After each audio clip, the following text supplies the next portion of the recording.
There are moments when the world holds its breath, waiting to see if compassion will triumph over indifference. On a cold, rainy Tuesday evening, 6-year-old Lila stood soaked and shivering beside a doghouse with nowhere else to turn. She whispered to the golden retriever inside, asking if she could sleep there for just one night. Max, a retired therapy dog whose beloved owner had passed away last winter, did something that would change everything. He barked once, then gently curled his warm body around the frightened child. When the old farmer discovered them the next morning, that simple act of canine compassion began to melt the ice around his grieving heart. But what secret was this little girl carrying that would shake an entire town? Before we jump back in, tell us where you're tuning in from. And if this story touches you, make sure you're subscribed, because tomorrow I've saved something extra special for you. The first pale light of dawn crept across the pasture, casting long shadows through the morning mist. Frank Whitmore stepped onto his front porch, coffee mug in hand, following his usual routine of checking on the animals before the day truly began. At 68, his movements carried the deliberate pace of a man who had learned that rushing through life only led to missing its quiet moments. The sight that greeted him beside Max's doghouse stopped him cold. There, curled against the golden retriever's warm flank, was a small figure in a rain-soaked purple hoodie. The child's dark hair was matted against her pale cheek, and her tiny hands clutched Max's fur as if holding onto the only safety she had ever known.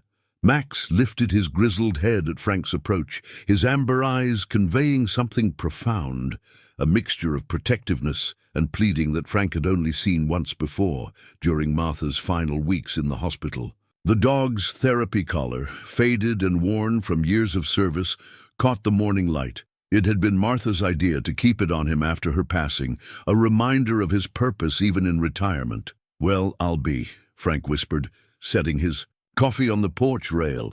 The child stirred at the sound of his voice, revealing brown eyes wide with fear and exhaustion. She couldn't be more than 6 or 7 years old, with a kind of thinness that spoke of missed meals rather than natural build. Frank crouched slowly, his weathered hands steady, despite the tremor of emotion running through him. "Hello there, little one.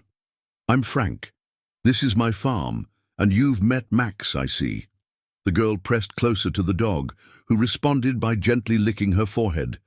Max had always possessed an uncanny ability to sense those who needed healing most. During Martha's cancer treatment, he had rarely left her side, somehow knowing when the pain was worst, when comfort was needed most desperately. "What's your name, sweetheart?" Frank's voice carried the same gentle tone he had once used with frightened calves and injured birds. "Lila," came the whispered response, barely audible above the morning breeze rustling through the oak trees that bordered the property. Frank's heart clenched at the vulnerability in that single word. This child had spent the night outside in October weather, with only Max's warmth keeping her safe.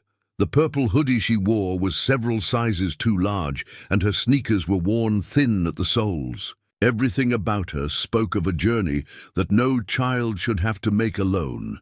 "That's a beautiful name, Lila. Are you hungry? I was just about to make some breakfast." Frank stood slowly, careful not to make any sudden movements that might spook her. "Max here loves pancakes, don't you, boy?" At the mention of food, Max's tail thumped against the ground, and Lila's stomach gave an audible growl. The ghost of a smile flickered across her face before uncertainty took hold again. "I don't have any money," she said, her voice small but unclear. The words hit Frank like a physical blow. What kind of life had this child known, where she expected payment for basic kindness? "Money?" Frank shook his head firmly. "No money needed here.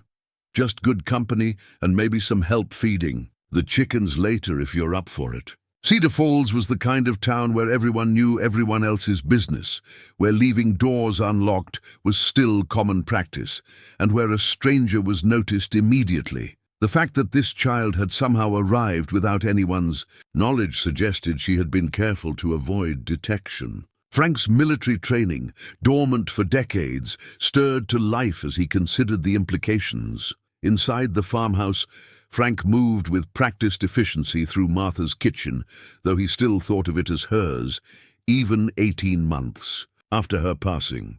He pulled ingredients from cupboards she had organized, used pans she had seasoned, followed rhythms she had established during their 43 years of marriage. The act of cooking for someone else felt both foreign and familiar, like rediscovering a language he had once spoken fluently. Lila sat at the kitchen table with Max pressed against her legs, her eyes taking in every detail of the room. Frank noticed how she positioned herself with her back to the wall, and a clear view of both the front door and the kitchen entrance. Such awareness was not natural in a child her age. The kitchen bore Martha's gentle touch in every corner, herb plants growing on the windowsill above the sink, hand-embroidered dish towels, a collection of vintage mixing bowls that had belonged to her grandmother. Frank had left everything exactly as she had arranged it, finding comfort in the preservation of her domestic artistry. "This was my wife's favorite room," Frank said as he mixed pancake batter. "Martha loved to cook for people. She always said food was just love made visible." "Where is she now?" Lila asked, her intuition picking up on the past tense. "She passed away last winter. Cancer." Frank's voice remained steady, though the familiar ache settled in his chest. Max here was her therapy dog. He stayed right by her side through all of it. Lila's small hand found Max's head, stroking the soft fur between his ears. "He's very warm," she observed, "and he smells like sunshine." The simple observation brought unexpected moisture to Frank's eyes. Martha had said the exact same thing about Max during one of her particularly difficult days. The coincidence felt like a message, though Frank had never been one to believe in such things. As the pancakes sizzled on the griddle, Frank studied his unexpected guest. Despite her obvious exhaustion and fear, Lila possessed a remarkable composure. She answered his gentle questions with careful politeness, revealing little beyond her name and age, 6 3/4. She specified with the precision children reserved for such important matters. When Frank placed a stack of golden pancakes before her, drizzled with maple syrup and accompanied by fresh berries from Martha's garden, Lila stared at the plate with something approaching reverence. "It's beautiful," she whispered, then looked up at Frank with sudden worry. "Are you sure I can eat it?" The question broke something inside Frank's carefully maintained composure. What circumstances had taught this child to doubt her worthiness of basic sustenance? He sat across from her, his own breakfast forgotten. "Lila, as long as you're here, you eat when you're hungry, you sleep when you're tired, and you're safe always. That's a promise." The child nodded solemnly, as if accepting a sacred contract, then began to eat with the methodical determination of someone who had known genuine hunger. Frank watched her savor each bite, her appreciation for the simple meal more profound than any gratitude he had witnessed in years. Max remained pressed against her chair throughout breakfast, his protective instincts clearly activated. The dog had served as a therapy animal for 5 years before Martha's illness, working with veterans suffering from PTSD, children in crisis situations, and elderly patients in nursing homes. His training had taught him to recognize those most in need of comfort and stability. After breakfast, Frank showed Lila to the guest room that had remained untouched since Martha's nieces had visited for the funeral. The room faced east, catching the morning light through windows Martha had adorned. With lace curtains she had sewn herself. A handmade quilt covered the single bed, its pattern of interwoven circles representing the wedding ring design Martha had learned from her own grandmother. "You can rest here as long as you need," Frank said, placing a set of Martha's smaller clothes on the dresser. "These might be too big, but they're clean and dry. When you're ready, maybe you can tell me more about how you came to be in Max's doghouse." Lila nodded, exhaustion finally overtaking the adrenaline that had sustained her through the night. "Mr. Frank, Thank you for the pancakes and for not being angry about the doghouse. Never be sorry for seeking shelter, child. That's what it's there for." As Frank closed the door softly behind him, he found himself facing a dilemma that would have been unthinkable just hours earlier. This child had clearly run from something. Her wariness around strangers, her gratitude for basic kindness, her sophisticated understanding of adult emotions, all pointed to experiences no 6-year-old should possess. Outside, the October morning had grown bright and clear, the kind of day Martha had always loved. Frank stood on his porch, Max at his side, contemplating the responsibility that had literally appeared on his doorstep. In the distance, Mrs. Chen from the neighboring farm was hanging laundry on her line, and beyond that, the spire of Cedar Falls Community Church rose above the tree line. This was a community where people looked after one another, where a child in need would find no shortage of helping hands. But something in Lila's demeanor suggested that involving too many people too quickly might be the wrong approach.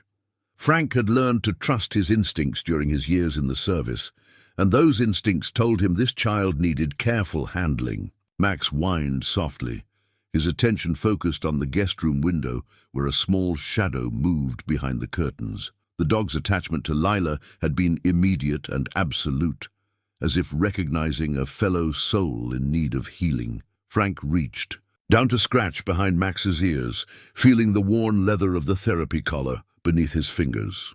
"I know, boy. She's going to need both of us, isn't she?" The golden retriever's tail wagged once in agreement, and Frank made his decision. Whatever had brought Lila to his farm, whatever she was running from or toward, he would provide the safety and stability she so clearly needed. It was what Martha would have done, what the values they had shared demanded.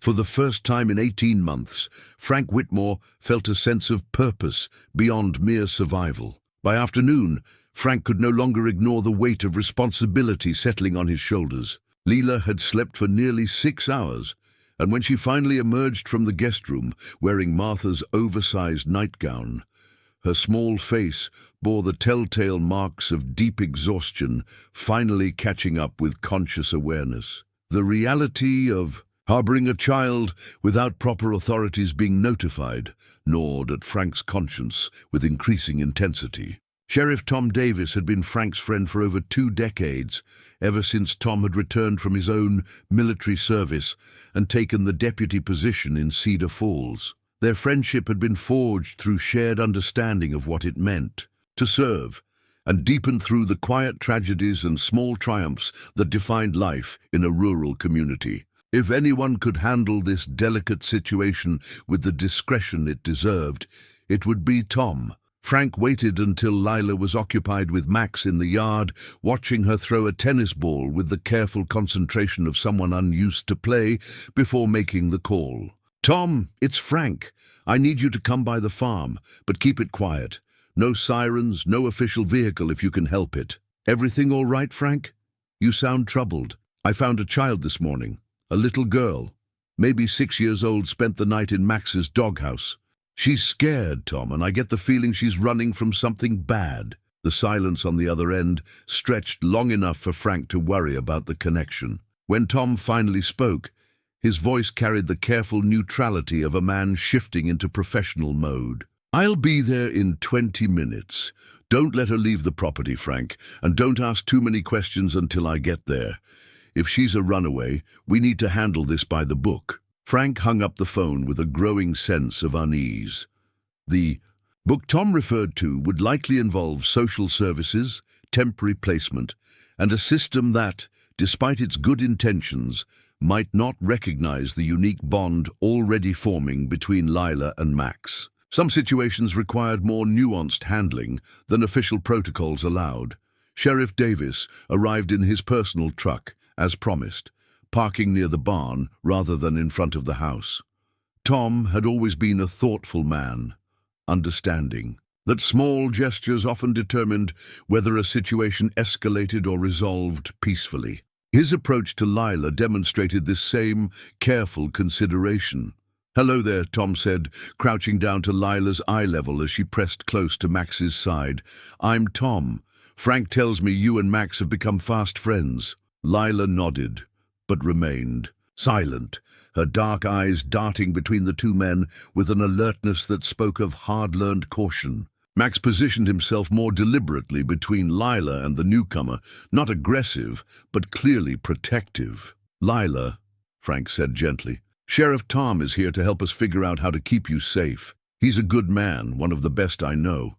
Are you going to take me away?" The question emerged as barely a whisper, but the fear behind it rang clear in the afternoon air. Tom's expression softened further. "I'm not here to take you anywhere you don't want to go, sweetheart. I just need to ask some questions so we can make sure you're okay and that nobody's worried about you."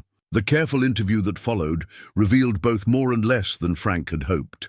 Lila provided her full name, Lila Marie Patterson, and her age, but grew evasive when asked about her family or how she had arrived in Cedar Falls. Her answers came in careful, measured responses that suggested coaching or, more troubling, learned survival tactics. It was Tom who discovered the crumpled bus ticket while examining Lila's rain-soaked hoodie, which had been drying on a kitchen chair. The ticket stub showed a route originating in Riverside, California, over 3 states away, with a one-way fare that had been paid in cash. The departure date was 2 days prior, meaning this child had traveled alone across the country with no return transportation. "Lila," Tom said, holding the ticket carefully, "this shows you came from very far away. Did someone help you get on?" "The bus!" The child's face went pale, and she shrank against Max's warm flank. "I can't tell you that. I'm sorry, but I can't." Frank and Tom exchanged glances over her head. A child who spoke with such formal politeness, who understood the concept of information that couldn't be shared, who had managed solo cross-country travel. This was no ordinary runaway situation. "Have you checked for missing child reports?" Frank asked quietly. "That's my next step. I'll run her name and description through the system, see what comes up." Tom's voice carried a note of concern that had been absent at the beginning of his visit. "In the meantime, Frank, she can't stay here without proper documentation. Social services will need to—" "No!" The word erupted from Lila with startling force. "Please don't call them, please. I'll be good, I promise I'll be good. Max wants me to stay, don't you, Max?" The golden retriever responded to his name with a soft whine, nuzzling closer to the trembling child. His behavior throughout the afternoon had been markedly different from his usual friendly but reserved demeanor with strangers. Max seemed to recognize something in Lila that triggered his deepest protective instincts. Tom studied the scene before him with the practiced eye of someone who had witnessed the full spectrum of human desperation and hope. "What's got you so scared of social services, honey? They're there to help children who need safe places to stay. They send you back," Lila said simply, her voice carrying a weight of knowledge no child should possess. "They always send you back to family, even when family isn't safe." The implication hung heavy in the autumn air between them. Frank felt something cold and furious settle in his chest. A protective rage he hadn't experienced since his military days when faced with threats to innocent civilians. This child had run from something bad enough to risk traveling alone across the country, and she was terrified that the very systems designed to protect her would return her to danger.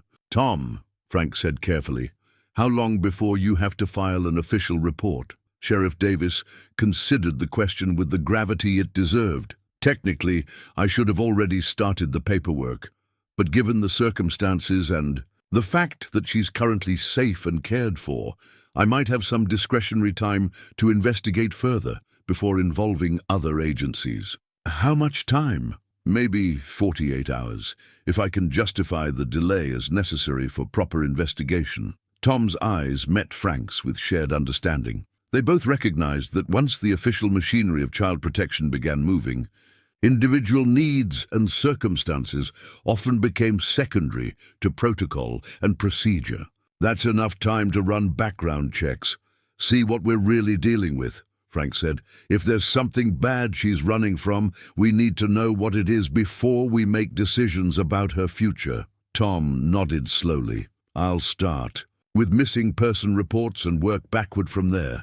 But Frank, if she's in the system as a runaway from legal guardians, my hands will be tied regardless of what we suspect about her situation." After Tom left, Frank found himself sitting on his front porch with Lila and Max, watching the sun begin its descent toward the horizon. The child had grown more animated throughout the afternoon, helping with simple farm chores and showing genuine delight when the chickens had gathered around her small figure. But now, with evening approaching, he could see the shadows of worry creeping back into her expression.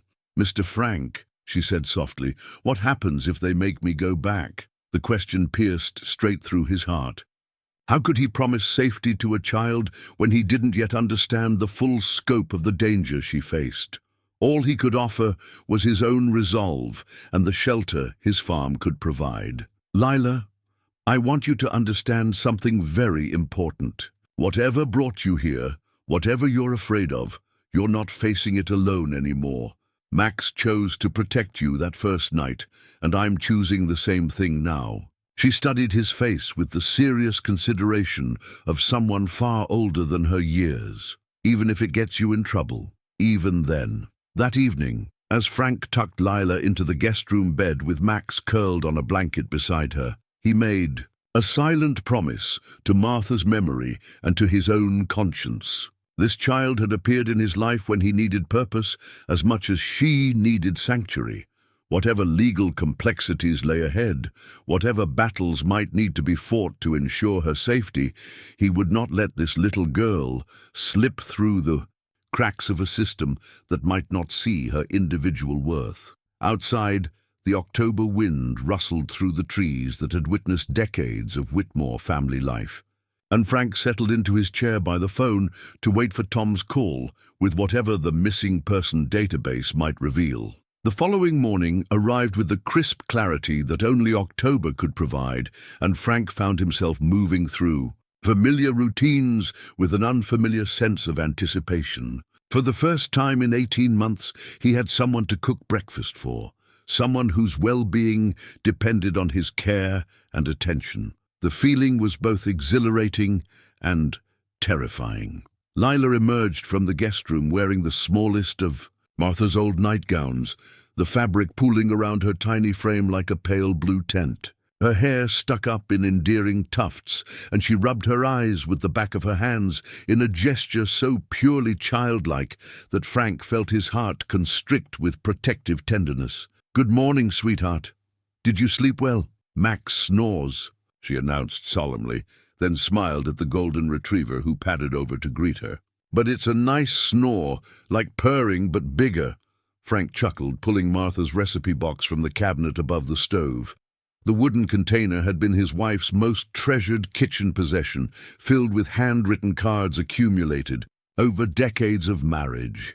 Each recipe told a story: the chocolate chip cookies that had won the county fair 3 years running, the pot roast that had sustained them through difficult winters, the birthday cake recipe passed down from Martha's grandmother. "What sounds good for breakfast?" "I've got Martha's recipe for cinnamon French toast, or maybe scrambled eggs with cheese."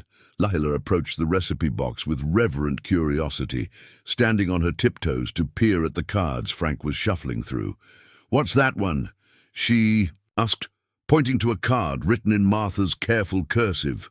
"Buttermilk pancakes with blueberry compote, Martha's specialty for Sunday mornings." Frank's voice carried the warmth of cherished memory. "She used to say that any day worth living was worth starting with something beautiful on the plate. Could we make that the something beautiful?" The request, delivered with such hopeful politeness, made Frank's decision immediate. He had avoided Martha's more elaborate recipes since her death, telling himself he was too busy with farm work to manage complicated cooking. The truth was that those recipes carried too much emotional weight, too many memories of shared mornings, and gentle conversation over carefully prepared meals. But this morning, with Lila's eager assistance and Max's patient supervision, Frank found himself working through Martha's methodical instructions with something approaching joy. Lila proved to be a remarkably helpful sous chef, measuring ingredients with intense concentration and stirring batter with the focused determination of someone taking on an important responsibility. "My mama used to cook sometimes," Lila said, quietly as they worked side by side. Before she got too tired, it was the first voluntary mention of family Frank had heard from her, and he was careful not to react with obvious interest that might cause her to retreat into silence. What kind of things did she like to make? Grilled cheese with tomato soup. She said it was like eating a hug. Lila's voice carried wistful affection. She made it in a funny pan that was too small, so the cheese always dripped out and got crispy on the edges. "That sounds perfect. Maybe we can try that for lunch sometime." As the pancakes cooked and the kitchen filled with the sweet aroma of blueberries and vanilla, Frank noticed details about his young houseguest that spoke to intelligence and resilience beyond her years. She read the recipe cards with remarkable fluency, sounding out unfamiliar words with the persistence of someone who had learned reading was both escape and survival tool. When he mentioned that some of the measurements needed to be doubled for their larger batch, she worked through the math in her head with quick accuracy. "You're very good at reading, Lila. Do you like school?" Her expression grew guarded. "I haven't been in a while. We moved around a lot, and sometimes there wasn't time to register." The careful phrasing, "There wasn't time to register," rather, "than I couldn't go to school," suggested adult coaching in how to explain irregular attendance. Frank filed this information alongside the growing collection of subtle signs that painted a picture of a childhood marked by instability and careful adaptation. After breakfast, Frank introduced Lila to the daily rhythm of farm life. She followed him through morning chores with absorbed interest, asking thoughtful questions about animal care and farm management. When they reached the chicken coop, she approached the birds with cautious respect, delighting in their willingness to eat feed from her small hands. "They're not afraid of me," she observed with wonder. "Animals can sense when someone has a good heart," Frank replied.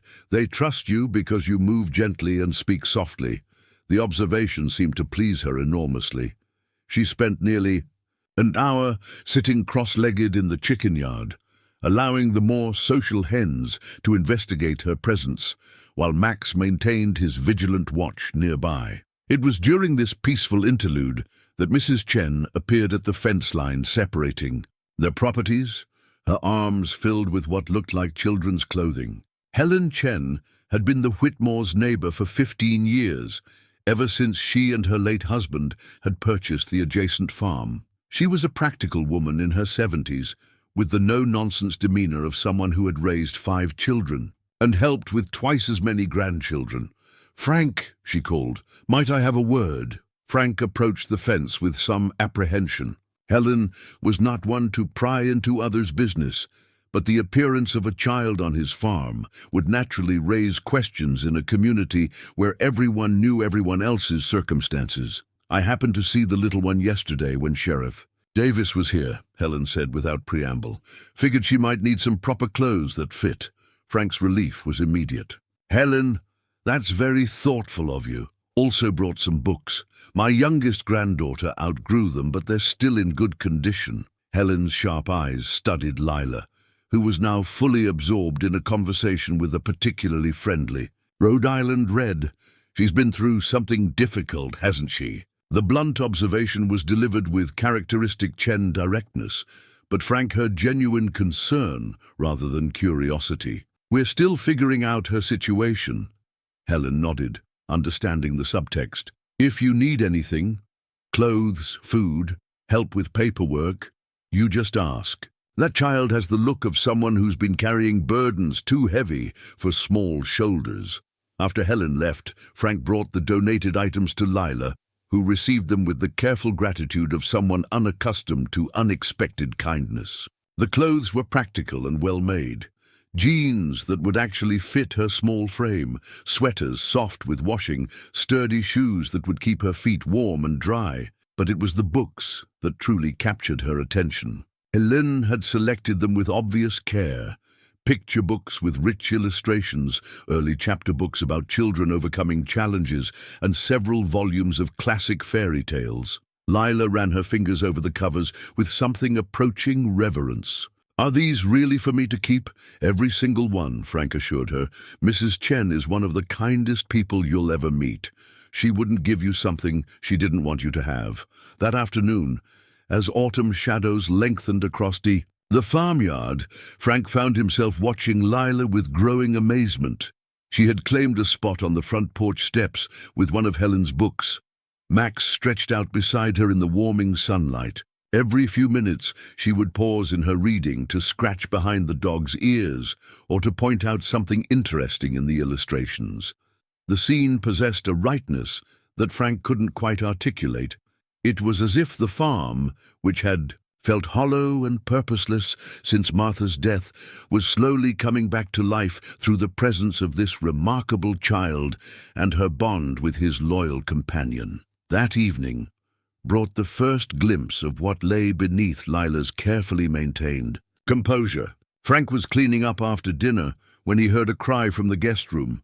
Not the ordinary sound of a child having a nightmare, but something far more distressing. He found Lila sitting bolt upright in bed, her small body trembling with terror, while Max whined anxiously beside her. "He's coming," she whispered, her eyes wide but unfocused. "He said he'd find me anywhere I went. He said nobody would believe me." Frank approached slowly, the way he had once moved toward wounded animals, with patience and visible hands. "Lila, sweetheart, you're safe. You're here with me and Max, and nobody can hurt you." It took several minutes of gentle reassurance before Lila seemed to recognize her surroundings. When awareness returned, embarrassment quickly followed. "I'm sorry I woke you up. I don't mean to be trouble." "You're not trouble, child. Not ever." Frank sat on the edge of the bed, careful to maintain distance while offering comfort. "Sometimes our minds replay scary things when we're trying to sleep. It doesn't mean anything's wrong with you." The next morning, Frank discovered another facet of Lila's character when he found her in Martha's old art studio, a converted bedroom that had remained untouched since his wife's passing. Martha had been a watercolor artist of considerable local reputation, and her easel still held the final painting she had been working on, a landscape of their farm in spring, with the apple trees in full bloom. Lila stood before the painting. With complete absorption, her head tilted as she studied Martha's technique. On the table beside her lay a piece of paper and one of Martha's pencils, and Frank could see that she had been attempting to copy elements of the composition. "Martha would have loved to meet you," Frank said softly, not wanting to startle her. "She always believed that art was the best way to understand how someone saw the world." "She was very good," Lila observed, her child's honesty refreshingly direct. "I can't make the trees look like that. Mine are too stiff." Frank examined Lila's drawing with genuine surprise. While it lacked the technical sophistication of Martha's work, it showed an instinctive understanding of proportion and detail that was remarkable for her age. More importantly, her version of the scene included elements Martha's original had not. Max sleeping beneath the apple trees, chickens pecking in the grass, a small figure that might have been Lila herself sitting on the porch steps. "You've added life to the picture," Frank said. "Martha painted what she remembered. You've drawn what you see now."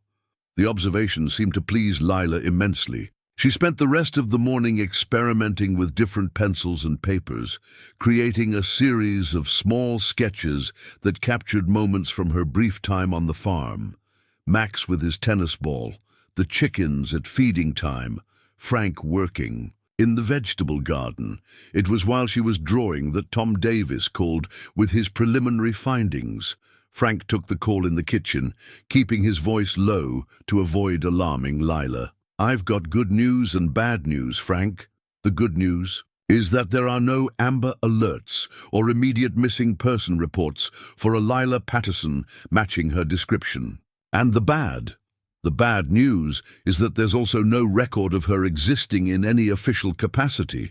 No school enrollment records, no medical files, no social security number on file anywhere. It's like she's been kept deliberately off the grid. Frank felt cold dread settling in his stomach. Children who existed outside official systems were usually there for reasons that didn't bear close examination. What does that mean for her legal status? It means we're in uncharted territory. Without documentation proving who she is or where she legally belongs, social services won't have clear protocols for handling her case. Tom's voice carried the frustration of a law enforcement officer confronting bureaucratic complexity. It also means that if someone comes looking for her, legally or otherwise, it's going to be very difficult to verify their claim to custody. How long before you have to file official reports? I can probably stretch it another day, maybe 2, if I can justify continued investigation. But Frank, you need to understand that keeping her without proper documentation is putting you in a legally vulnerable position. After ending the call, Frank stood at his kitchen window, watching Lila teach Max to sit still while she sketched his portrait. The scene filled him with such fierce protectiveness that it almost frightened him. This child had become precious to him with startling speed, awakening paternal instincts he thought had been buried with his and Martha's long-ago dreams of children. The afternoon brought visitors in the form of Pastor Williams from Cedar Falls Community Church. Robert Williams was a man in his 50s with the kind of steady presence that had made him a trusted confidant to 3 generations of the town's residents. His visit was unofficial, he assured Frank, prompted by concern rather than curiosity. Helen, Jen mentioned you've got a young house guest, Pastor Williams said, settling into one of the porch chairs Martha had painted the previous spring. Thought you might appreciate some moral support, if nothing else. Frank appreciated the pastor's diplomatic phrasing. Robert had officiated at Martha's funeral, had been a steady source of comfort during the worst of Frank's grief, and could be trusted with sensitive information. She's a remarkable child, Robert. Smart, brave, kind to animals, and polite to a fault. But she's running from something that scared her badly enough to travel halfway across the country alone. And you're thinking about keeping her. It wasn't a question. Pastor Williams had always possessed an uncanny ability to read between the lines of what people told him. The thought has crossed my mind, Frank admitted. Martha and I always wanted children. Never worked out for us, but maybe this is a second chance at something we thought we'd missed. What does Max think of her? The question surprised Frank with its practicality. He's completely devoted. Follows her everywhere. Sleeps beside her bed. I've never seen him bond with someone so quickly. Pastor Williams nodded thoughtfully. Animals often see things we miss. If Max has chosen to protect her, that tells us something important about her character. That evening, as Frank helped Lila prepare for bed, she surprised him with a direct question that cut straight to the heart of his growing attachment. Mr. Frank, if nobody comes to take me away, could I stay here with you and Max? The question hung in the air between them, weighted with hope and fear in equal measure. Frank looked into her dark eyes and saw the same quiet desperation he had witnessed that first morning beside the doghouse. I would like that very much, Lila. More than you know, even though I have nightmares sometimes. And I don't know how to do all the things farm kids probably know, especially because of those things. Everyone deserves a safe place to heal, and everyone deserves someone who believes they're worth protecting. As he tucked her into bed, with Max curled on his blanket nearby, Frank made a silent promise to himself and to Martha's memory. Whatever legal battles lay ahead, whatever bureaucratic obstacles needed to be navigated, he would not let this child slip back into whatever darkness she had fled. She had chosen to trust him with her safety, and he would prove worthy of that trust The first phone call came on Thursday morning, while Frank was teaching Lila how to collect eggs from the hen house. The shrill ring of the old rotary phone cut through the peaceful morning air, causing Lila to freeze mid-reach toward a particularly broody hen. Max, who had been lounging in a patch of sunlight, immediately stood at attention, his ears pricked forward with sudden alertness. Frank answered on the fourth ring, expecting Tom Davis or perhaps Helen Chen checking on their progress. Instead, he heard an unfamiliar male voice with a slight accent he couldn't quite place. "I'm looking for information about a little girl who might have passed through your area. Dark hair, about 6 years old, traveling alone. Goes by Lila." Every instinct Frank had developed during his military service screamed danger. The caller hadn't identified himself, hadn't explained his connection to the child, and had somehow obtained Frank's unlisted phone number. "Who is this?" "A concerned family member. The child ran away from home and we're very worried about her safety. If you're family, you should be working with the police, not calling random strangers." The line went quiet for a moment before the voice returned, carrying an edge that hadn't been there before. "Perhaps I wasn't clear. This is a family matter, and we handle our own problems. If you've seen this child, it would be in everyone's best interest if you contacted me immediately." Frank hung up without another word, his hands trembling slightly as he replaced the receiver. Through the kitchen window, he could see Lila still frozen beside the chicken coop, her small face pale with recognition or fear. She had heard enough of his side of the conversation to understand that someone was looking for her. "Lila," Frank called gently, "come inside, sweetheart." She approached the house with obvious reluctance. Max pressed protectively against her legs. "Was that about me?" she asked in a whisper. Frank crouched down to her eye level, choosing his words carefully. "Someone called asking about a little girl, but that doesn't mean anything specific. Lots of people are concerned about children's safety." But Lila's expression told him she wasn't fooled by his diplomatic phrasing. "He found me," she said, with the flat certainty of someone who had been expecting this moment. "Uncle Ray always said he'd find me anywhere I went." The name hit Frank like a physical blow. Uncle Ray, the person Lila had mentioned during her nightmare, the he who got angry and made threats. Frank felt pieces of the puzzle clicking into place with sickening clarity. "Lila, this Uncle Ray, is he the reason you got on that bus?" She nodded, tears beginning to pool in her dark eyes.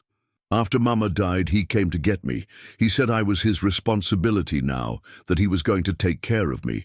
But he didn't take care of me. He hurt me, and he said if I ever told anyone, no one would believe me, because I'm just a kid." Frank's vision went red around the edges as protective rage surged through him. This child, this brave, intelligent, gentle child, had been failed by every adult system that should have protected her. "How did you get away from him?" "He went to work early one morning and forgot to lock the door to my room. I took the grocery, money from the kitchen drawer, and walked to the bus station. I picked a place far away that sounded nice on the map. Cedar Falls." She had chosen their small town based on nothing more than the appealing sound of its name on a map. The randomness of it struck Frank as both heartbreaking and miraculous. Of all the destinations she could have picked, she had somehow found her way to his farm, to Max's doghouse, to safety. The second phone call came that afternoon while Lila was napping and Frank was doing research on child custody laws at his kitchen table. This time, he let the answering machine pick up, and the message it recorded made his blood run cold. "I know she's there. Small towns aren't good at keeping secrets, and I've got friends who know how to ask the right questions. I'm coming to collect what's mine, and you'd better not try to interfere. That child belongs to me legally, and I don't take kindly to people who stick their noses where they don't belong." Frank immediately called Tom Davis, who arrived within 20 minutes wearing his full uniform and a grim expression. They listened to the recording together, Tom taking notes and asking technical questions about the phone company's ability to trace the call's origin. "This changes everything," Tom said bluntly. If this Uncle Ray character has legal custody, my hands are tied until we can prove abuse. But if he's making threats against you, that's a different matter entirely. What kind of proof would we need? Medical records showing injuries, testimony from reliable witnesses, documentation from social services or schools, something official that establishes a pattern of abuse. Tom's frustration was evident in his voice. But you said there are no records of her in any systems, which means there's probably no documentation of abuse either.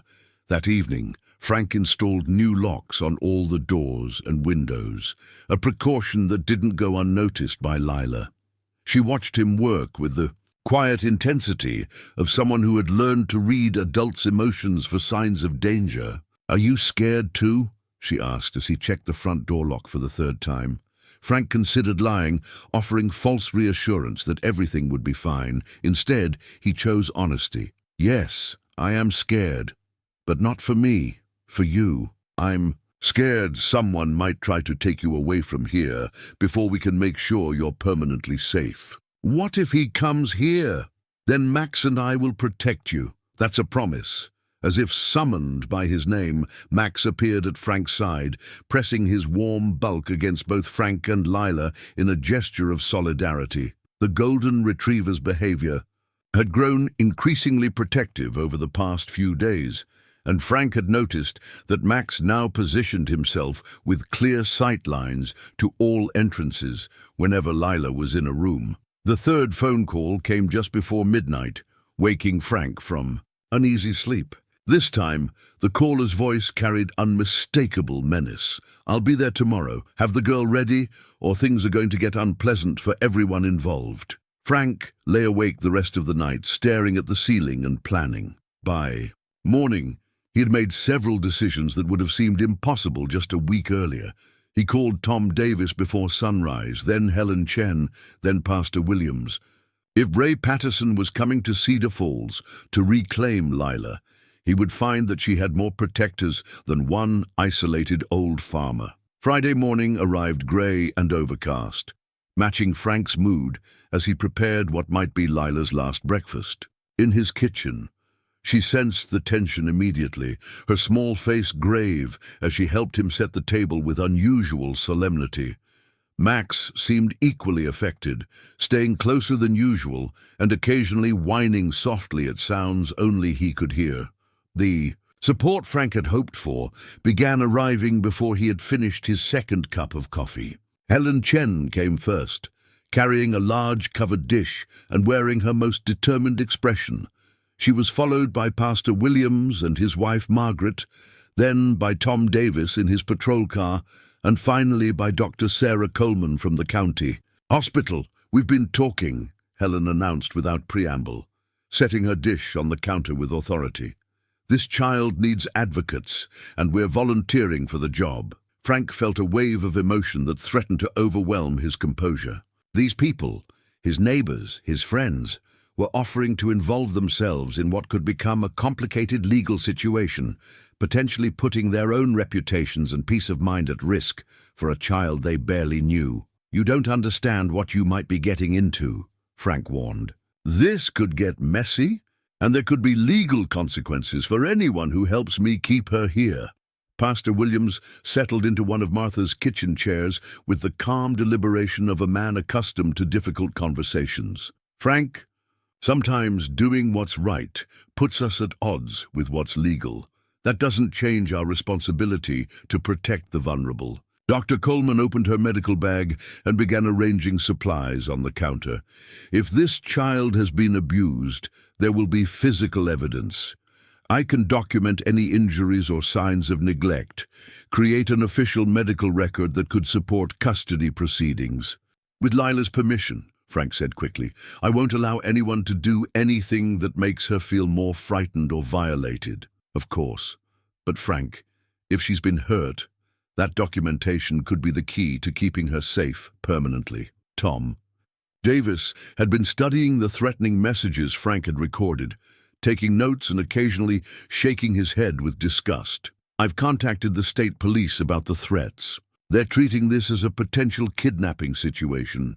which gives us more options if this Ray character shows up demanding custody. While the adults planned and strategized, Lila had retreated to Martha's art studio with one of Helen's books and her drawing supplies.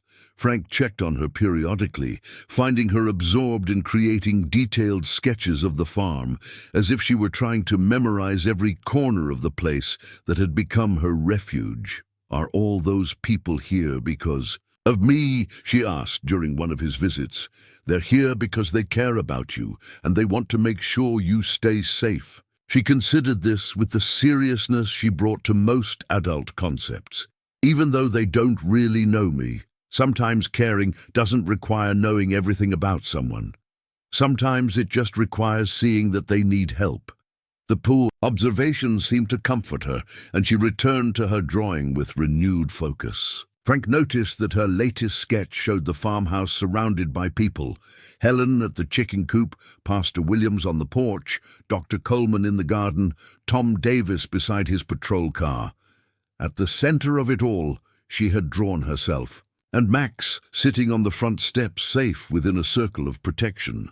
The handmade quilt arrived that afternoon, delivered by a delegation of women from Cedar Falls Community Church. They had worked through the previous night, they explained, creating something special for Lila. The quilt was a masterpiece of collaborative effort, each square contributed by a different family, creating a patchwork of colors and patterns that told the story of their small community. "Every child should have something made just for them," explained Mrs. Patterson, the church secretary, whose own grandchildren lived 2 states away. "Something that says, 'You belong here, you are wanted here.'" Lila received the quilt with the reverent wonder of someone unaccustomed to such generous gestures.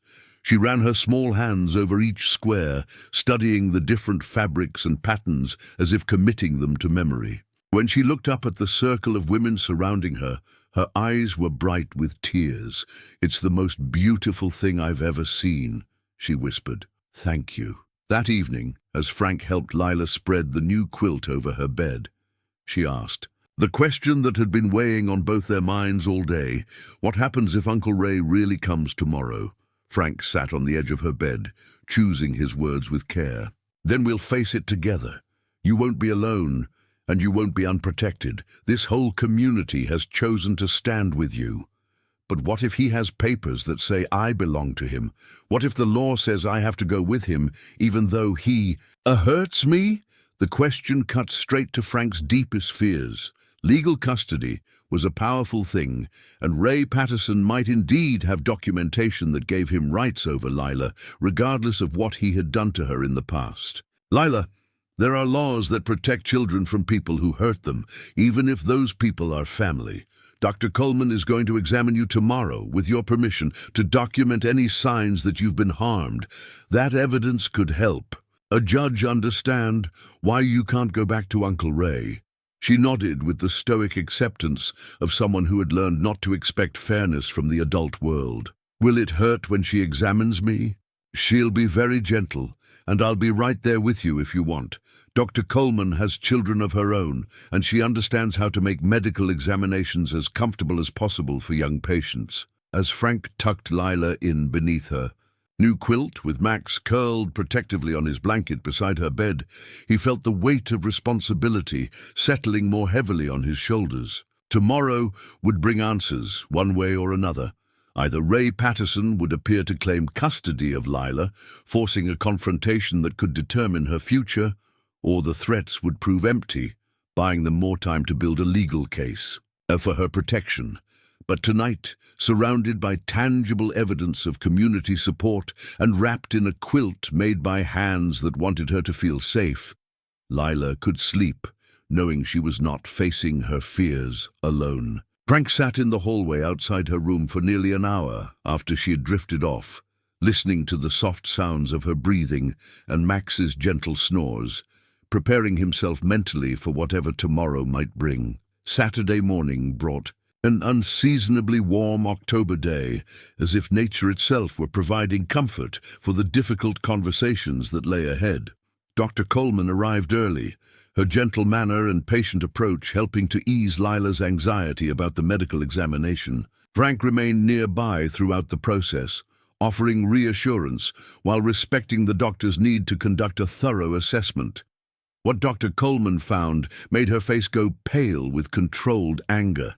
The evidence of abuse was unmistakable: old, bruises in various stages of healing, marks consistent with being grabbed roughly, signs of prolonged malnutrition, and emotional responses that spoke to sustained trauma. She documented everything with clinical precision, while her heart broke for the brave child who answered her questions with heartbreaking matter-of-factness. "Someone has hurt this child systematically," Dr. Coleman told Frank privately while Lila played with Max in the yard.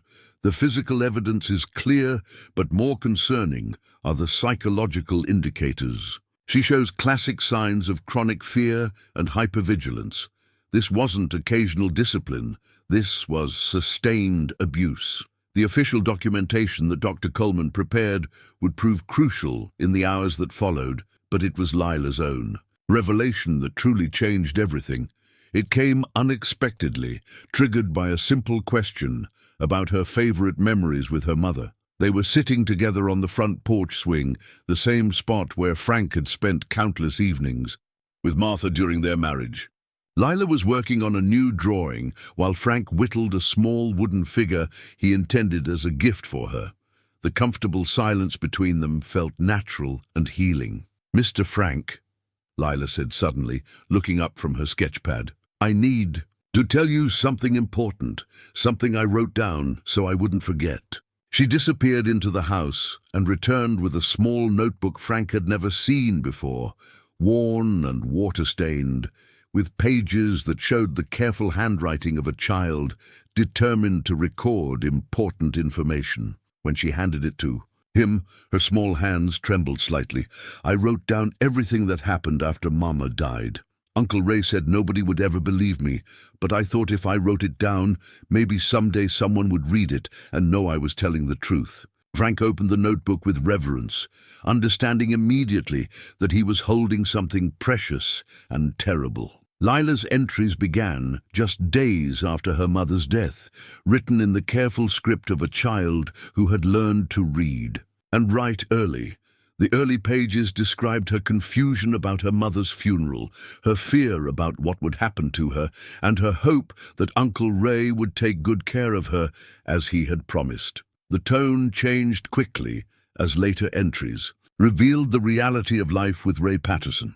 Lila had documented missed meals as punishment for minor infractions, being locked in a bedroom for hours at a time, physical violence that escalated when Ray had been drinking. Most heartbreaking were her attempts to understand why the adults, who were supposed to protect her, had failed to notice her distress. "I tried to tell my teacher at the first school," one entry read, "but Uncle Ray moved us away before she could ask more questions. He said teachers just caused trouble, and that family business should stay private." The final entries, written in the days before her escape, showed remarkable courage and planning for someone so young. She had carefully observed Ray's routines, identified the unlocked window that would serve as her escape route, and even researched bus routes using a computer at a public library. The last entry, dated just 3 days earlier, was heartbreaking in its simple clarity. "I am going to run away tomorrow morning when Uncle Ray goes to work. I don't know where I will go, but anywhere has to be better than here. If something happens to me, I want someone to know that I tried to be brave, like Mama taught me." Frank's hands were shaking by the time he finished reading.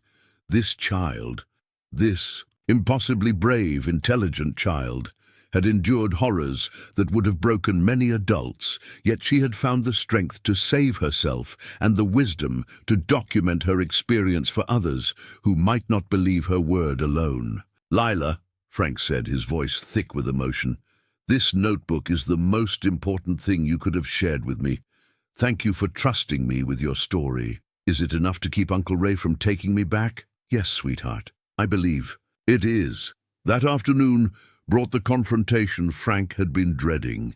Ray Patterson arrived in a battered pickup truck, his appearance matching the menacing voice from the phone calls, a tall, heavy-set man in his 40s with the bearing. of someone accustomed to intimidating others into compliance. He approached the farmhouse with aggressive confidence, clearly expecting easy victory over an elderly farmer and a helpless child. Frank met him on the front porch with Tom Davis beside him and Dr. Coleman's medical report in his pocket. Max remained close to the house, his protective instincts clearly activated by the stranger's hostile energy. "I'm here for my niece," Ray announced without preamble. "I've got legal custody papers, and I'm not leaving without her." "Mr. Patterson," Tom Davis said formally, "I'm Sheriff Davis, and we need to discuss some serious allegations that have been made regarding your treatment of the child." Ray's expression shifted from confidence to anger. "Whatever lies that girl has been telling, they're not true. She's a troubled kid who makes up stories for attention. I'm trying to help her, but she doesn't make it easy." "These aren't just stories," Frank said, producing Lila's notebook. "This child documented months of systematic abuse. She recorded dates, incidents, and details that paint a very clear picture of what you put her through." For the first time since his arrival, Ray looked uncertain, his eyes fixed on the notebook with recognition and something that might have been fear. "That's private family business. You have no right to—" "We have every right when it documents crimes against a—" "Child," Tom Davis interrupted. "Mr. Patterson, you're under investigation for child abuse, and I'm going to have to ask you to come to the station for questioning." What happened next revealed Ray Patterson's true character. Rather than comply with Tom's reasonable request, he lunged toward the house, apparently intending to grab Lila and force her to leave with him. His aggressive movement triggered two immediate responses that he hadn't anticipated. Max, who had been watching from the porch, immediately placed himself between Ray and the door, his usually gentle demeanor replaced by the focused intensity of a dog protecting his pack.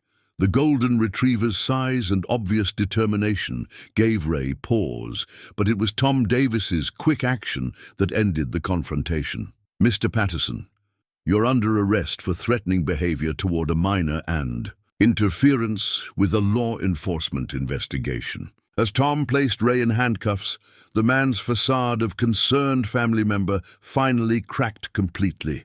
"She belongs to me!" he shouted toward the house, where Lila was safely hidden inside with Helen Chen and Pastor Williams. "I raised her. I fed her. I put a roof over her head. She owes me." The words confirmed everything that Lila's notebook had documented and more. This man saw her not as a child deserving protection and love, but as property that he owned and could treat however he chose. Frank felt sick, thinking about what might have happened if Lila hadn't found the courage to run away when she did. As Tom's patrol car disappeared down the road with Ray Patterson in custody, Frank felt a profound sense of relief mixed with renewed determination. The immediate threat was gone, but the work of ensuring Lila's permanent safety was just beginning. Legal custody, adoption procedures, and the complex process of helping a traumatized child heal would require patience, resources, and the continued support of their remarkable community. But for now, it was enough to know that Lila would not be returning to the nightmare she had fled. She was safe, she was wanted, and she was home. The arrest of Ray Patterson marked the beginning of a legal battle that would test every relationship Frank had built over decades of life in Cedar Falls. Despite the overwhelming evidence of abuse, documented in Lila's journal and Dr. Coleman's medical report, the machinery of bureaucracy moved with frustrating slowness, and Frank found himself navigating a complex system that seemed designed to prioritize procedure over the obvious needs of a traumatized child. The first challenge came from an unexpected source. Ray Patterson's lawyer, a sharp-dressed man named Bradley Hutchinson, who arrived from the state capitol with briefcases full of legal precedents and a demeanor that suggested he viewed Lila's case as nothing more than an interesting intellectual exercise. Hutchinson argued that Ray's legal custody of Lila, granted after her mother's death, remained valid despite the abuse allegations. and that any evidence gathered while she was living with Frank was obtained improperly. This child was essentially kidnapped from her legal guardian, Hutchinson declared during the first custody hearing. Whatever alleged abuse may have occurred, the proper channels exist to address such concerns without vigilante intervention. By well-meaning but legally uninformed citizens. Frank sat in the courthouse gallery, his hands clenched in his lap, as he listened to Lila being described as evidence in a legal argument, rather than a vulnerable child whose safety hung in the balance. Beside him, Pastor Williams and Helen Chen provided moral support, while Tom Davis prepared to testify about the threats Ray had made and the circumstances of his arrest. The judge, a stern woman in her 60s named Patricia Hawthorne, listened to both sides with careful attention before making a decision that left Frank's stomach churning with anxiety.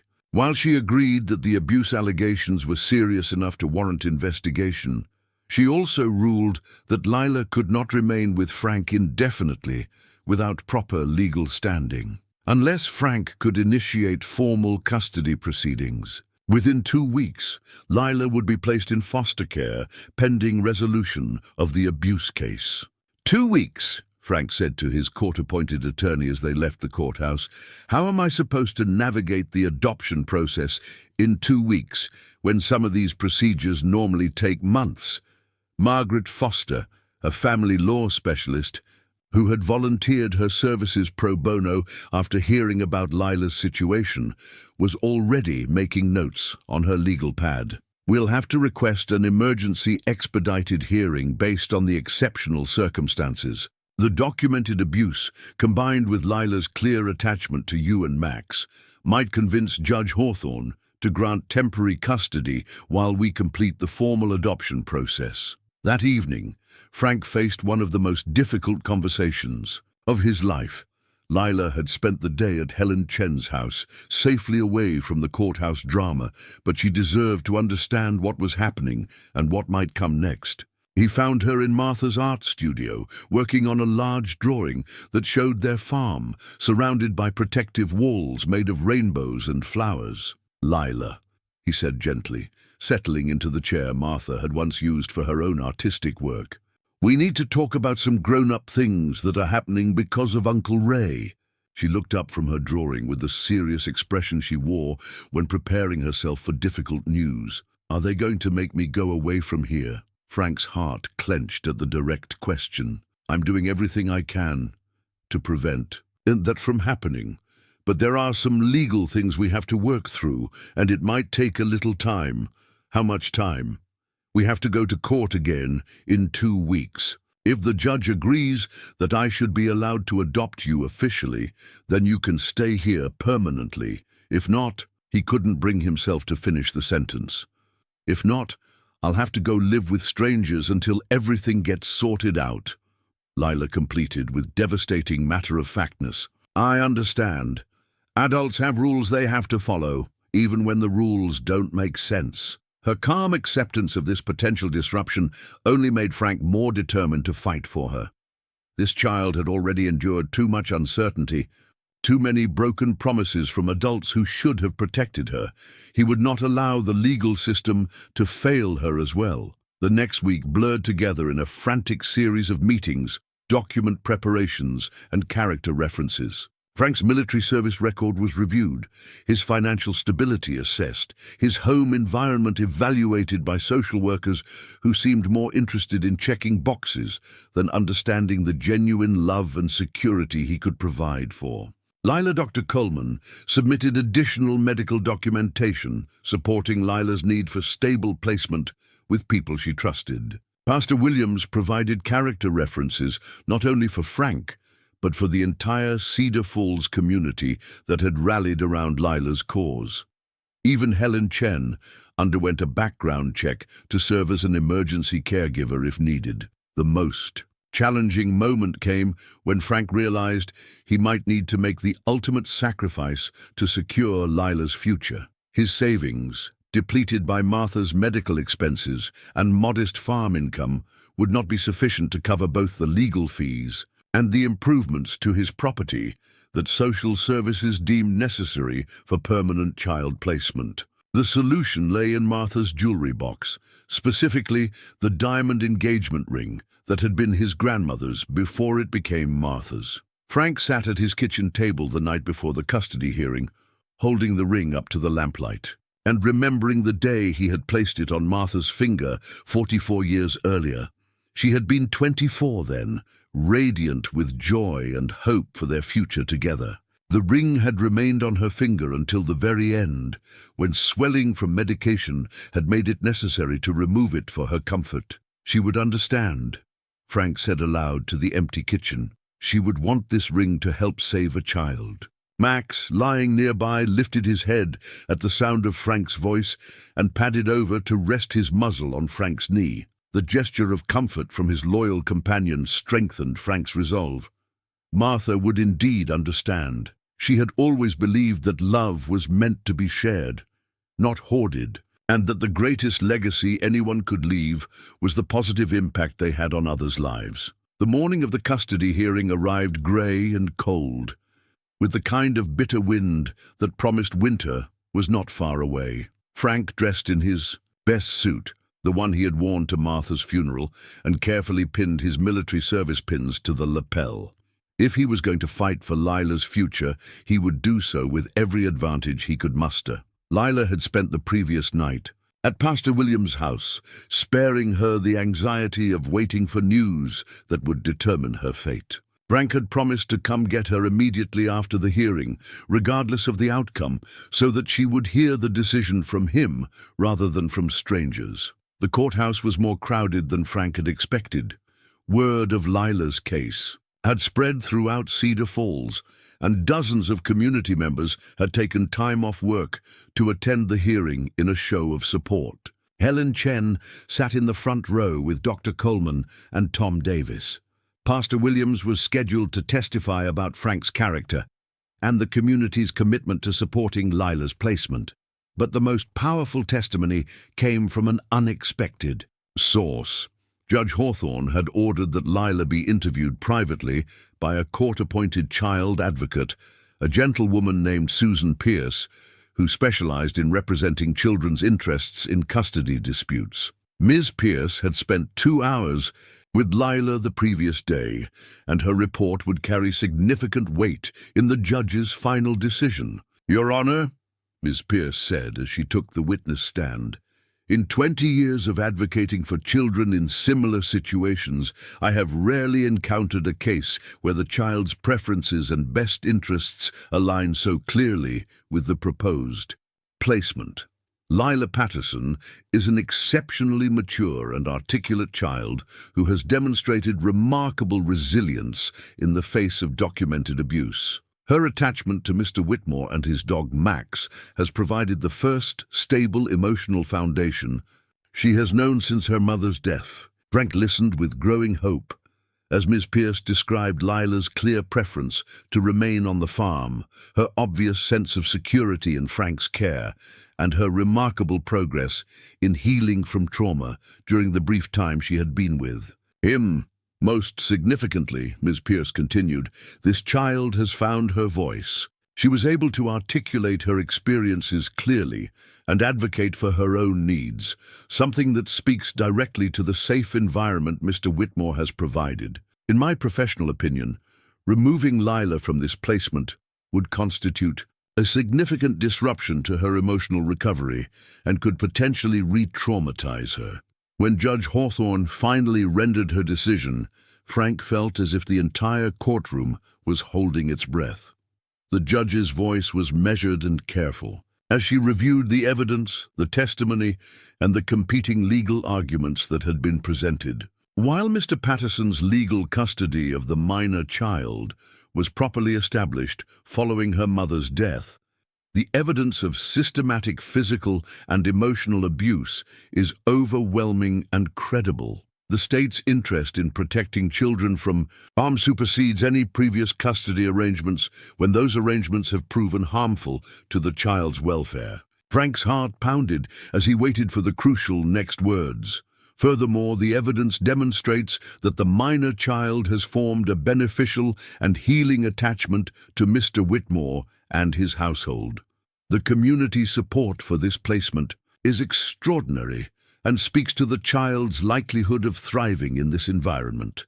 Judge Hawthorne paused, her eyes finding Frank's across the courtroom. Therefore, the court grants temporary custody of Lila Marie Patterson to Frank Whitmore, pending completion of formal adoption proceedings. Mr. Patterson's parental rights are hereby terminated based on documented abuse and abandonment. The court strongly encourages the expedited processing of Mr. Whitmore's adoption petition in the best interests of the child.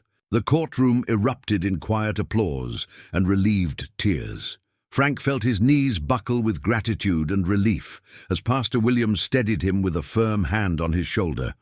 After weeks of uncertainty and fear, Lila was officially safe. She was officially his daughter. The celebration of Judge Hawthorne's custody decision was short-lived. As Frank and his supporters left the courthouse that cold November morning, Margaret Foster pulled him aside with news that drained the color from his face. Ray Patterson had been released on bail pending his criminal trial, and his lawyer had immediately filed an appeal of the custody ruling with the state Supreme Court. "What does that mean exactly?" Frank asked, though he suspected he already knew the answer.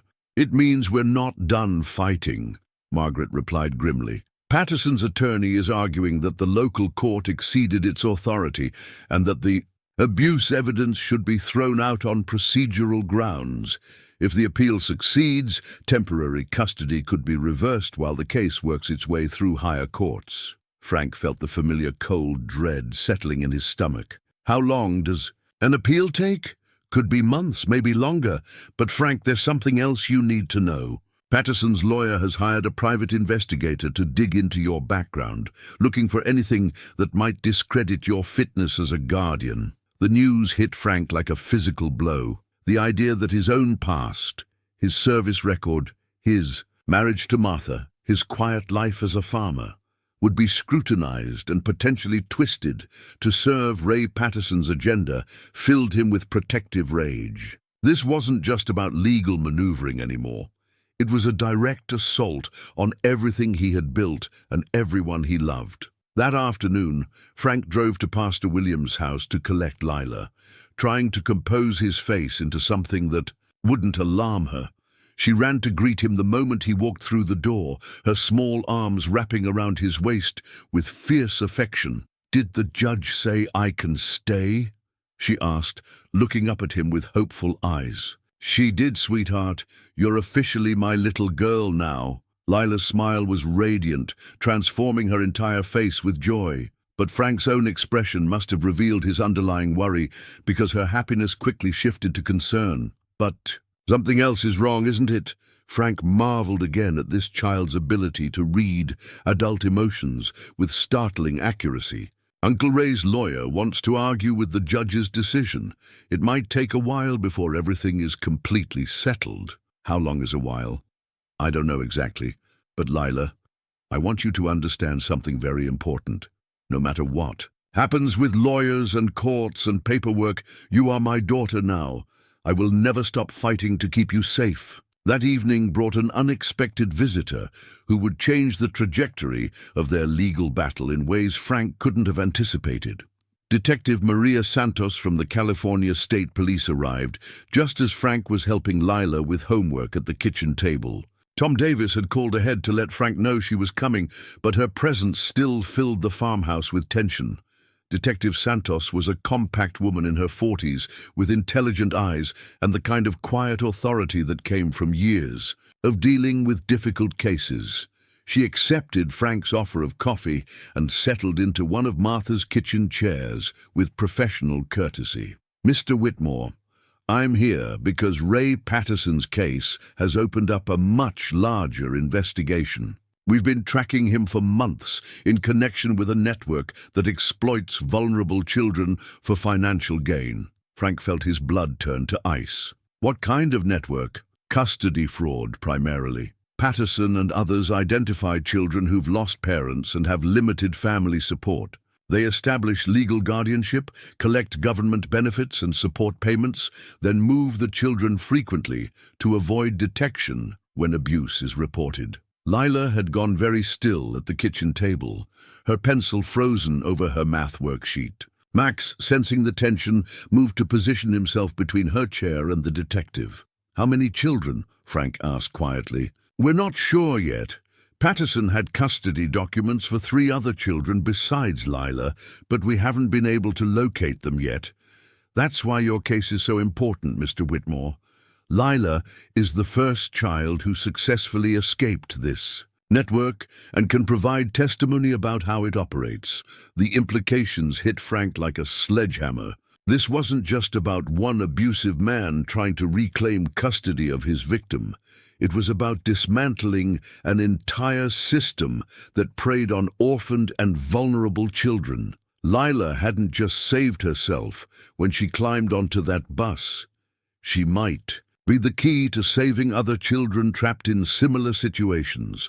"What do you need from us?" Frank asked. Detective Santos looked directly at Lila, her expression gentle but serious. "Lila, I know this is scary, but I need to ask you some questions. About other children who might have lived with Uncle Ray. Can you help me with that?" Lila set down her pencil and faced the detective with remarkable composure. "There were others, before me and maybe after I left. Uncle Ray called them his responsibilities, but he didn't take care of them like you're supposed to take care of children. Can you tell me their names?" "Jenny was there when I first arrived. She was older, maybe 10 or 11. And there was a little boy named Marcus, who couldn't have been more than 4. Uncle Ray said they were temporary, that their situations would get resolved soon." Frank's hands clenched into fists as he listened to Lila describe a system of exploitation that was even more horrifying than he had imagined. Children collected and discarded like commodities, moved around to prevent attachment or outside interference. "What happened to Jenny and Marcus?" Detective Santos asked gently. "Jenny disappeared one night about 2 months before I ran away. Uncle Ray said she'd been placed with relatives, but she left all her things behind, including a stuffed animal. She never went anywhere without. Marcus got sick, really sick, and Uncle Ray took him to the hospital. He never came back either." Detective Santos was taking careful notes, her professional demeanor hiding what Frank could see was controlled anger. This woman had clearly dealt with child abuse cases before, but the systematic nature of Patterson's operation was something that would haunt any decent person. "Lila, you've been very brave to tell me about this. The information you've shared might help us find Jenny and Marcus and make sure other children don't get hurt the way you were hurt." That night, after Lila had gone to bed with Max curled protectively beside her, Frank and Detective Santos continued their conversation on the front porch. The November air was sharp with the promise of winter, but Frank barely noticed the cold as he grappled with the magnitude of what they were facing. "The appeal Patterson's lawyer filed, is that connected to this larger investigation?" Frank asked. "Almost certainly. If Patterson goes down, he could expose the entire network in exchange for a reduced sentence. That makes him very valuable to some very dangerous people, which means they have strong motivation to get him out of legal jeopardy." "Are you saying Lila could be in physical danger?" Detective Santos was quiet for a long moment, choosing her words carefully. "I'm saying that you should be very careful about your security until we can shut down this operation completely. The people Patterson works with don't like loose ends, and Lila represents a significant threat to their business model." Frank felt the familiar alertness that had kept him alive during his military service, settling over him like an old coat. If these people thought they could intimidate him into silence or threaten Lila's safety, they had seriously underestimated both his commitment to protecting her and his capacity for strategic thinking. "What kind of timeline are we looking at for this investigation? If everything goes according to plan, we should be able to make coordinated arrests within 2 to 3 weeks. But Frank, I need you to understand that Lila's testimony could be crucial to making these charges stick. She's the only victim who escaped and can provide first-hand evidence of how the network operates. As Detective Santos prepared to leave, she handed Frank a secure phone number and detailed instructions for emergency contact procedures. The gravity of their situation was becoming undeniably clear.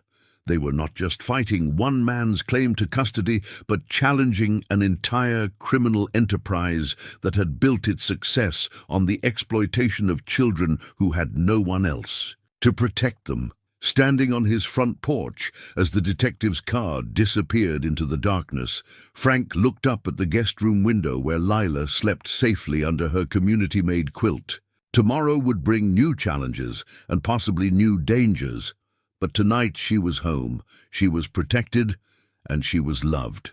That would have to be enough to sustain them through whatever trials lay ahead. The coordinated arrests that Detective Santos had promised came sooner than expected, triggered by Patterson's desperate attempt to flee the state while his appeal was pending. Frank learned about it through a tense phone call from Tom Davis, who had been coordinating with state and federal authorities as the investigation expanded beyond their small community. They picked up Patterson at a bus station in Denver, Tom reported, his voice carrying satisfaction mixed with relief. Apparently he was traveling with fake identification and had already purchased tickets to Mexico. The flight risk alone is enough to revoke his bail and keep him locked up until trial. But Patterson's arrest was only the beginning of a dramatic day that would finally provide the resolution Frank and Lila had been hoping for. Within hours of Patterson's capture, raids were conducted simultaneously in 4 different states, targeting safe houses and administrative centers used by the child exploitation network. The evidence recovered during these raids painted a horrifying picture of systematic abuse disguised as charity work. Financial records showed hundreds of thousands of dollars in government benefits claimed for children who had been moved frequently between different caregivers to avoid detection. Medical records revealed a pattern of neglect and abuse that had resulted in hospitalizations and, in at least 2 cases, deaths that had been covered up through false documentation. Most importantly for Lila's case, investigators found detailed records of other children who had been placed with Ray Patterson over the past 3 years. Jenny and Marcus, the children Lila had asked about, were located alive but traumatized in different facilities across the country. Their rescue and the evidence of their mistreatment provided corroborating testimony that made Patterson's conviction virtually certain. Margaret Foster called Frank that afternoon with news that felt too good to be true. The state Supreme Court has dismissed Patterson's appeal based on the new evidence from the federal investigation. His parental rights termination is now final, and there are no legal obstacles to completing your adoption of Lila. Frank's hands were shaking as he hung up the phone and went to find Lila in Martha's art studio, where she had been working on a large painting that showed their farm surrounded by protective mountains and bright sunshine. She looked up as he entered, her intuitive ability to read his emotions immediately alerting her to the significance of the moment. "Good news or bad news?" she asked with the directness he had come to treasure. "The best possible news, sweetheart. Uncle Ray can never hurt you again, and the adoption can be finalized as soon as we complete the paperwork." Lila set down her paintbrush and studied his face with serious consideration. "Does that mean I'm really your daughter now? Like officially and forever?" "Officially and forever," Frank confirmed, his voice thick with emotion. "If that's what you want." Her answer came not in words, but in the way she launched herself across the room and into his arms, her small body trembling with joy and relief. Frank held her close, breathing in the scent of paint and childhood that clung to her hair, feeling his own tears mixing with hers as they both finally allowed themselves to believe that their family was real and permanent. The formal adoption ceremony took place 2 weeks later in Judge Hawthorne's courtroom, transformed for the occasion into something more resembling a celebration than a legal proceeding. The same community members who had rallied to support Lila during the custody battle filled the gallery, their faces beaming with shared joy as they witnessed the final step in her journey from vulnerable runaway to beloved daughter. Lila wore a dress that Helen Chen had sewn specially for the occasion, deep blue velvet with tiny silver stars embroidered around the collar, paired with the pearl necklace that had been Martha's confirmation gift at age 12. Frank wore his best suit with Martha's wedding, ring on a chain around his neck, a reminder that this moment was blessed by the woman who had first taught him how to love unconditionally. Judge Hawthorne's voice was warm with satisfaction as she addressed the courtroom. It has been my privilege to oversee many adoption proceedings during my tenure on the bench, but I cannot recall a case where the love between adoptive parent and child has been more evident or the community support more overwhelming. She looked directly at Lila, who sat beside Frank with Max at her feet, the golden retriever wearing a special collar decorated with tiny bells that Helen had contributed for the occasion. Lila, do you understand that when I sign these papers, Frank Whitmore will be your father in every legal and practical sense, with all the rights and responsibilities that relationship entails? Yes, Your Honor, Lila replied clearly. He's been my real father since the day he found Max and me together. The papers just make it official. The simple honesty of her response brought tears to more than one set of eyes in the courtroom. Judge Hawthorne signed the adoption decree with ceremonial flourish, then presented Frank and Lila with the official certificate that made them legally father and daughter.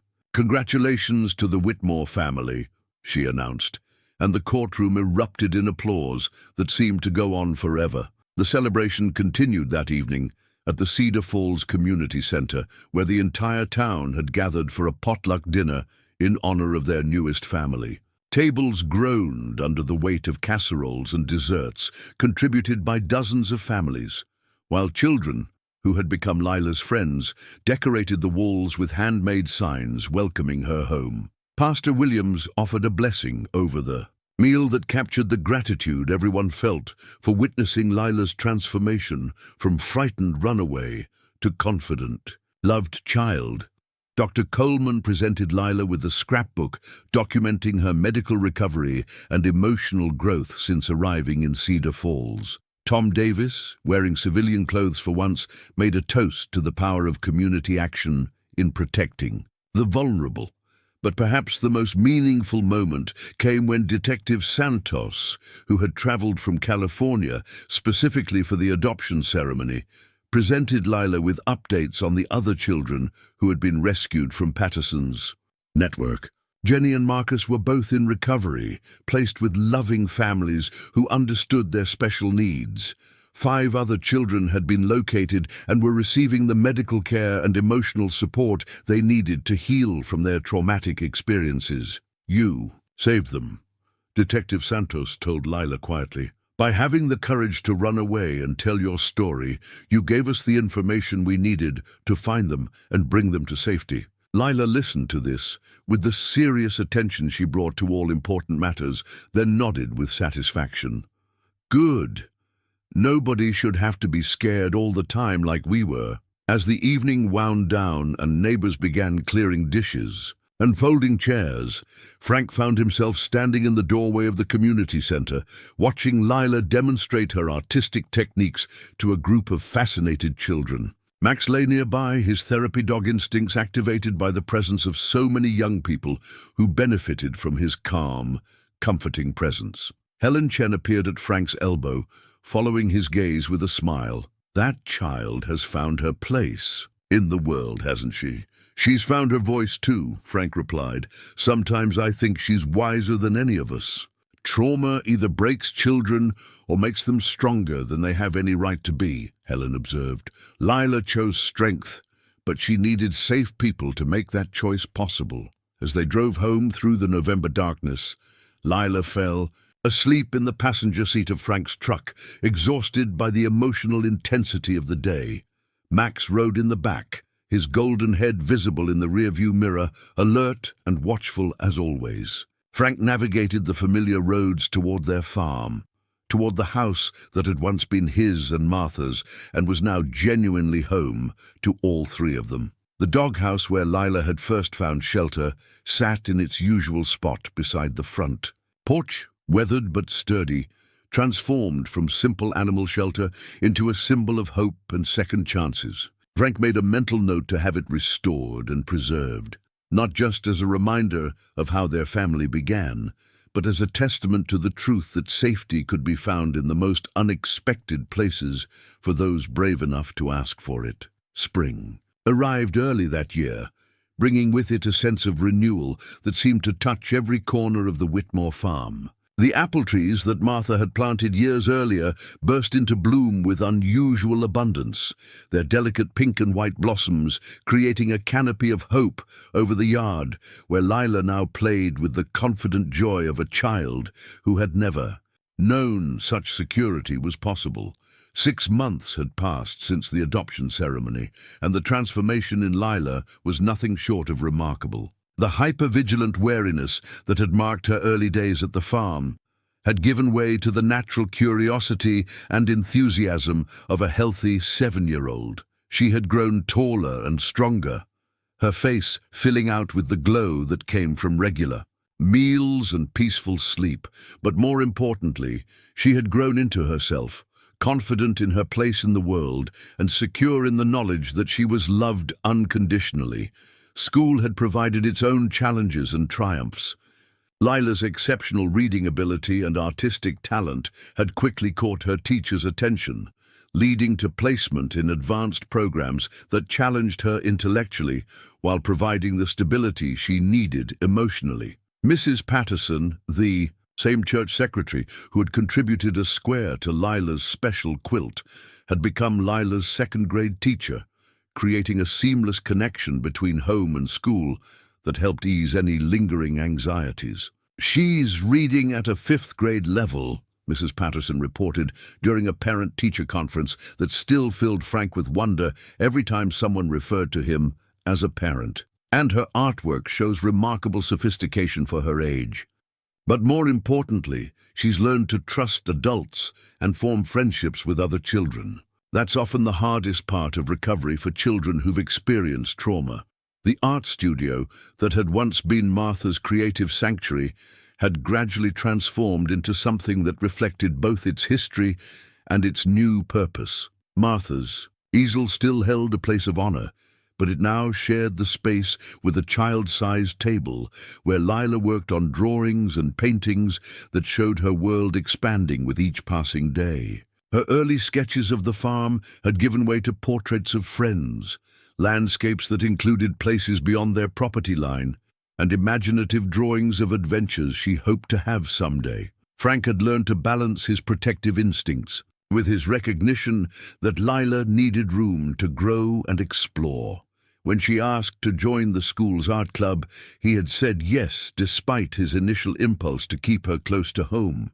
When she wanted to spend the night at a friend's house, he had agreed after careful consideration and thorough background checks that probably exceeded any reasonable standard of caution. "She needs to know the world is full of good people, not just safe people," Pastor Williams had counseled during one of their regular conversations about parenting challenges. "Your job isn't to shield her from everything, but to give her the tools to navigate difficulties when they arise." Max had adapted to his expanded role as Lila's constant companion and unofficial therapy dog with the grace that had made him so effective during Martha's illness. The golden retriever seemed to understand that his protective duties had evolved rather than ended, and he had learned to provide comfort and security without being overprotective. When Lila rode her bicycle around the farm's perimeter road, Max trotted alongside, alert but relaxed. When she worked in the garden, he positioned himself where he could observe both her activities and the approaches to their property. The wider community had embraced their family with continuing warmth and support. Helen Chen had become an honorary grandmother, teaching Lila traditional Chinese recipes and sharing stories of raising her own children in a country where she had once been a stranger. Dr. Coleman made regular visits disguised as social calls, monitoring Lila's continued recovery while building a friendship that would last long beyond any medical necessity. Tom Davis had become Uncle Tom in all but name, bringing Lila books about forensic science and detective work that fed her growing interest in helping other people solve their problems. Detective Santos sent postcards from her travels, investigating other child exploitation cases, each one carrying updates about children who had been rescued and were now thriving in safe homes. But perhaps the most significant development had been Lila's decision to write letters to other children who had been rescued from Patterson's network. With Frank's help and Detective Santos's coordination, she had begun corresponding with Jenny and Marcus, sharing her own experiences of recovery and offering encouragement to children who were still working through their own trauma. "It helps to know someone understands," Lila had explained when Frank asked her about the letters. "When bad things happen to you, adults tell you that everything will be okay. But other kids who've been through the same stuff, they can tell you how they made it okay." The letters had evolved into something more structured when Pastor Williams suggested that Lila's insights might benefit other children beyond those directly connected to Patterson's case. Working with a child psychologist from the State University, they had developed a pen pal program that connected children in recovery with others who had overcome similar challenges. As summer approached, Frank found himself planning for experiences he had never imagined he would share with a child of his own. Lila had expressed interest in learning to swim, leading to enrollment in lessons at the community center pool. She wanted to visit the county fair, not just as a spectator, but as an exhibitor in the youth art competition. Most ambitiously, she had asked about traveling to see the ocean, having never experienced anything larger than the farm pond where Max liked to cool off on hot days. "We could drive to the coast this August," Frank suggested one evening as they sat together on the front porch, watching fireflies begin their nightly dance across the pasture. "Make it a real vacation with hotels and restaurants and everything." Lila's eyes lit up with excitement, but Frank noticed the brief shadow that crossed her face, the instinctive caution that still appeared when she was offered something that seemed too good to be true. Would Max come with us? Of course he would. "We're a family, and families stick together." The simple affirmation seemed to ease her remaining worry. "I'd like that very much. I want to see if the ocean really sounds like Martha's wind chimes when the waves hit the shore." Frank smiled at the poetic comparison, recognizing in it the artistic sensibility that was becoming such a distinctive part of Lila's personality. Martha would have loved this child's way of seeing the world, her ability to find beauty and meaning in the most ordinary experiences. That night, as Frank tucked Lila into her bed, now completely her own space, decorated with her artwork and filled with books and treasures she had accumulated over months of being allowed to make choices about her environment, she asked a question that had clearly been on her mind for some time. "Dad, do you think Martha would have liked me?" The question touched Frank's heart with its vulnerability and hope. "Sweetheart, Martha would have adored you. She always believed that children were the best part of any family, and she would have been so proud to see how brave and kind and talented you are. I wish I could have met her. In a way, you have met her. Every time you use her art supplies, every time you cook from her recipes, every time you take care of Max, the way she taught him to take care of others, you're meeting the best parts of who she was." As spring turned to summer and their first year as a family approached its anniversary, Frank often found himself reflecting on the miraculous chain of events that had brought Lila into his life. A child's desperate search for shelter, a dog's instinctive compassion, his own willingness to open his heart to unexpected love. Each element had been necessary for their family to exist. The doghouse where it all began had been carefully restored, and now served as a playhouse for Lila and her friends, its interior fitted with cushions and storage for books and art supplies. A small plaque beside the door, carved by one of Frank's neighbors, bore a simple inscription, Sometimes the smallest acts of kindness change everything. On quiet evenings when Lila was absorbed in her drawing and Max dozed contentedly nearby, Frank would sit on his front porch and marvel at the fullness of his life. The grief for Martha would always be part of him, but it no longer defined his existence. Instead, it had become the foundation for a different kind of love, one that honored what he had lost while embracing what he had been given. The phone still rang occasionally with updates from Detective Santos about ongoing prosecutions related to Patterson's network.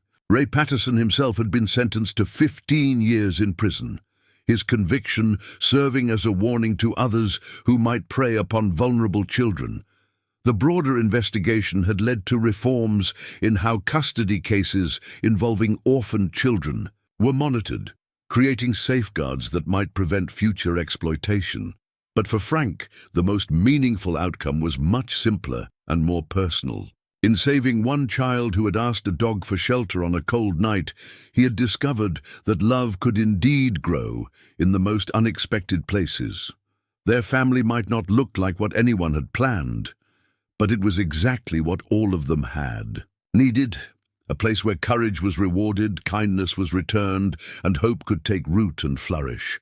As the sun set over the fields that stretched beyond their farmhouse, painting the sky in shades of pink and gold that reminded Frank of Martha's watercolors, he knew that their story was just beginning. Tomorrow would bring new adventures, new challenges, and new opportunities to prove that the love they had built together was strong enough to handle whatever the future might hold. In the distance, Max barked once at something only he could see, and Lila laughed at whatever she was drawing in her sketchbook.